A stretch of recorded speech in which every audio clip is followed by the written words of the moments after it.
좋은 아침입니다. 우리 12월 18일 토요일 아침 묵상을 시작하겠습니다. 출애굽기 35장을 함께 읽겠습니다. 모세가 이스라엘 자손의 온 회중을 모으고 그들에게 이르되 여호와께서 너희에게 명령하사 행하게 하신 말씀이 이러하니라. 엿새 동안은 일하고 일곱째 날은 너희를 위한 거룩한 날이니 여호와께 엄숙한 안식일이라. 누구든지 이 날에 일하는 자는 죽일지니. 안식일에는 너희의 모든 처소에서 불도 피우지 말지니라.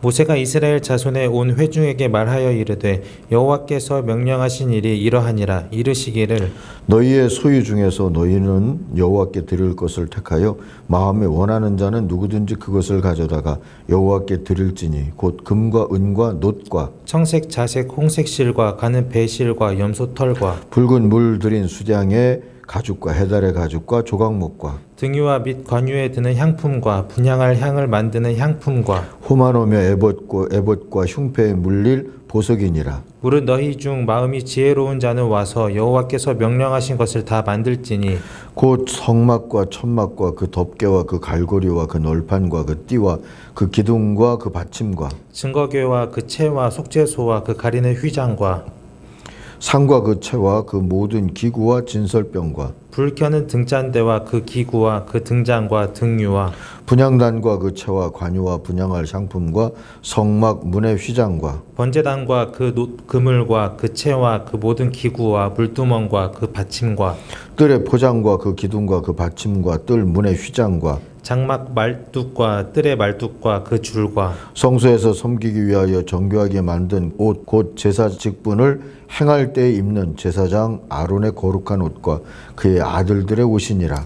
이스라엘 자손의 온 회중이 모세 앞에서 물러갔더니 마음이 감동된 모든 자와 자원하는 모든 자가 와서 회막을 짓기 위하여 그 속에서 쓸 모든 것을 위하여 거룩한 옷을 위하여 예물을 가져다가 여호와께 드렸으니 곧 마음에 원하는 남녀가 와서 팔찌와 귀고리와 가락지와 목걸이와 여러 가지 금품을 가져다가 사람마다 여호와께 금 예물을 드렸으며 무릇 청색, 자색, 홍색 실과 가는 배실과 염소털과 붉은 물들인 수량의 가죽과 해달의 가죽이 있는 자도 가져왔으며 은과 놋으로 예물을 삼는 모든 자가 가져다가 여호와께 드렸으며 섬기는 일에 소용되는 조각목이 있는 모든 자는 가져왔으며 마음이 슬기로운 모든 여인은 손수 실을 빼고 그 뺀 청색, 자색, 홍색 실과 가는 배실을 가져왔으며 마음의 감동을 받아 슬기로운 모든 여인은 염소털로 실을 뽑았으며 모든 족장은 호마노와 및 에봇과 흉패에 물릴 보석을 가져왔으며 등불과 관유와 분향할 향에 소용되는 기름과 향품을 가져왔으니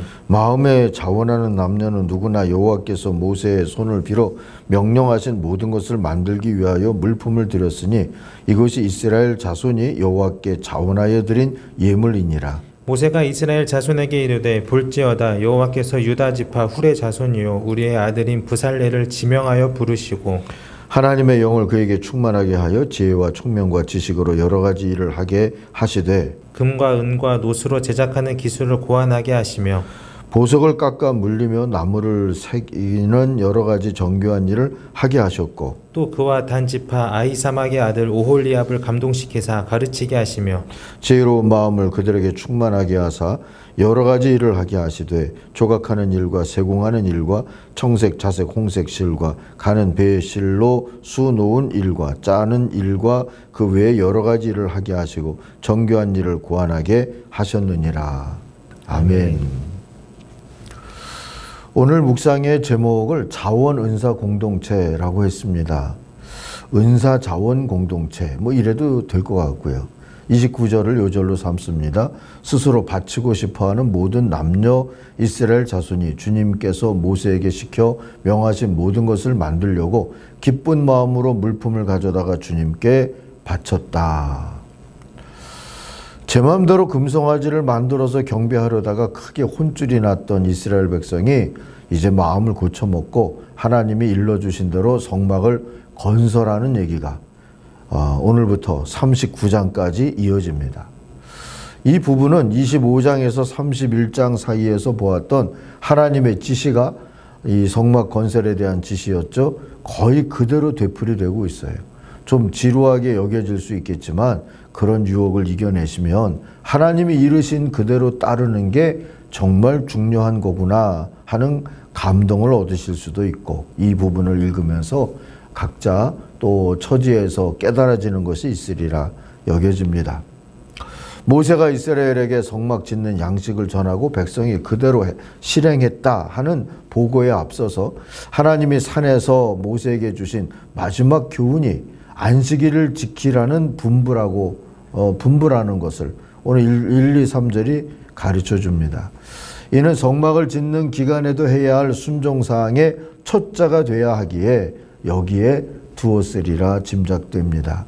안식일과 성막 얘기는 사람이 자신의 노력으로 모든 걸 이룰 수 없는 피조물이다 하는 걸 겸허하게 받아들이고 온전히 하나님께 의지하는 자세, 또 동시에 삶을 하나님께 선물로 기쁘게 받아들이는 자세를 가르치고 배우는 그런 기회라고 여겨집니다. 공간적인 성소가 성막이라면 시간적인 성소가 안식일이었던 것이죠. 그 안에서 우리도 쉼과 일을 모든 순종으로 감당하는 하나님 나라 백성의 리듬을 찾아가야 하리라 깨닫습니다. 자, 이제 성막 자재와 그 안에 쓰일 기구들과 제사장의 옷을 포함한 성막 건설과 또 안식일 제사를 위한 모든 준비를 모세에게 들은 백성들이 어떻게 했는지 보십시다. 20절 이하를 보면 이스라엘 자손의 온 회중은 모세 앞에서 물러나왔는데 21절 보시면 마음이 감동되어 스스로 그렇게 하기를 원하는 사람은 모두 나서서 회막과 그곳에 제사에 필요한 모든 것과 거룩한 옷을 만들 수 있도록 갖가지 예물을 주님께 가져왔다 합니다. 남녀 구별 없이 스스로 원하는 사람은 누구나 장식 핀과 귀걸이와 반지와 목걸이 등 온갖 금부치를 가져왔고요. 그 모든 사람이 금부치를 흔들어서 주님께 바쳤어요. 이 흔들어 바치는 걸 거제, 요제 뭐 이러는데요. 들어서 바치고 주님께 드립니다 하는 거죠. 그리고 23절부터 보면 청색실, 자주색실, 홍색실, 가는 모시실, 또 염소털로 만든 실, 붉게 물들인 수장 가죽, 돌고래 가죽, 그런 걸 가지고 있는 사람들은 그걸 가져왔다 그러고요. 은과 동과 제사 기구를 만드는 데 쓰는 아카시아 나무, 조각목도 가져왔고요. 제주 있는 여자들은 모두 손수 실을 자아서 가져왔다 합니다. 26절에 보니까 염소털로 지은 실을 잤다 그러죠. 자은 실도 있었고, 또 27절에 보면 홍옥수와 보석들, 28절에 보면 향품과 등장용 기름, 예식용 기름, 분향할 향에 필요한 기름 같은 것도 가져왔는데 29절 오늘 요절이죠. 스스로 바치고 싶어하는 모든 남녀 이스라엘 자손이 주님께서 모세를 시켜 명하신 모든 것을 만들려고 기쁜 마음으로 물품을 가져다가 주님께 바쳤다 합니다. 우리 개역성경으로 읽을 때에는 자주 나오는 말씀이 마음이 있는 사람은이잖아요. 재주가 있거나 물질이 있거나 금은 보석이 있어서가 아니라 마음이 있는 사람들은 다 이렇게 했다. 바치기도 하고 와서 일도 하고 했다는 겁니다. 디자이너 겸 현장 감독도 임명이 됐죠. 앞서 31장 같은 데서 보았던 하나님의 영에 감동된 기술자 부살렐과 오홀리압이 그들이죠. 또 30절 이하에서 보니까 모세가 그들을 임명하면서 하는 말이 나오죠. 주님께서 유다 지파 사람 홀의 자손이며 우리의 아들인 부살렐을 지명하여 부르셔서 그에게 하나님의 영을 가득하게 하시고 지혜와 총명과 지식과 온갖 기술을 갖추게 하셨습니다 했어요. 이들은 생각했고 고안했고 설계했고, 그리고 34절 보니까 오홀리압과 같은 사람은 특히 많은 기술자들을 가르치는 은사가 있었던 것 같아요. 그 자원하는 마음으로 온 사람들을 가르쳐서 기술자로 세우면서 그들과 함께 성막 건설에 나서게 됐다 하는 얘기가 나오죠. 모세와 같은 이들을 보면서 지칠 줄 모르는 사람이구나 하고 느껴질 때가 있죠. 그런 이들의 특성 가운데 하나가 에너지가 결코 고갈되지 않을 것처럼 보인다는 점입니다. 그들은 늘 유쾌하게 흥분돼 있다 싶기도 하고요. 분명 힘들기도 할 텐데 한계량 이상의 에너지를 방출하게 하는 그들의 흥분감이 참 신비롭다 생각됩니다. 오늘 이스라엘 공동체 전체에 이런 흥분감의 기류가 보이는 것을 느낄 수 있지 않습니까? 아무도 강요나 강제는 없었습니다. 그저 큰 죄를 짓고 난 이후에 용서라는 통로를 타고 저들의 마음속에 들어간 하나님의 말씀과 하나님의 영이 저들을 좋은 뜻으로 흥분케 한 것이 아닐까 생각합니다. 이들은 비범한 자유의지와 헌신, 지치지 않는 에너지로 성막과 예배 기구들을 만들어내기 시작했죠.